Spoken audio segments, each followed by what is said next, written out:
managed to find some chicken breasts on markdown at the grocery store today. So I was going to portion it up and freeze it, and I thought, hey, wait, I can can it for the same amount of work and just a few extra minutes in the canner. I have other things to do tonight anyway, so there's no problem with letting the canner run while I finish up my evenings. So let's get this chicken into the jars.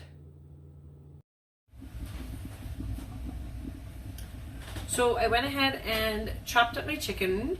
I'm going with the raw pack method. So you're going to start with warm jars. You're going to cube your meat, add it to the jars, leaving about an inch of head space.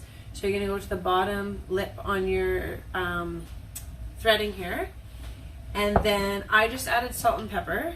In pressure canning, your seasonings are just for flavor. So whatever you want. I season lightly, and then depending on what I'm going to use the meat in later, I will season it more. So I may add some taco spice, I may add some, oopsies, I may add, some more like herb type seasonings. Your rings just go on fingertip tight. When you're doing raw pack, you don't add liquid or anything to your jars. It's just your meat. And then once your lids are set and in place, don't go cranking that on. So just what you can get with a couple fingertips. My canner here, you can see, is billowing beside me. So I'm going to place these in. My canner is just water to the fill line, and then a splash of vinegar to help keep your jars from getting cloudy. And then we will secure our lid and let it come to pressure. I'm going to pressure can these for 75 minutes at 11 pounds. So the Bernardin guide says 10 pounds pressure, but because of our altitude, if you refer to the chart, in Saskatchewan, we need to be up at 11 pounds pressure. So it's not that big of a difference. So my jars are in. Secure my lids. I use just a Presto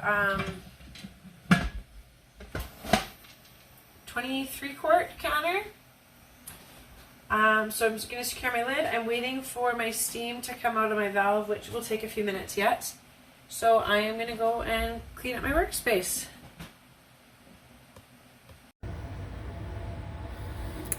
Good morning. It's I'm going to stay on the side of the camera. I was up, this thing finished around midnight last night.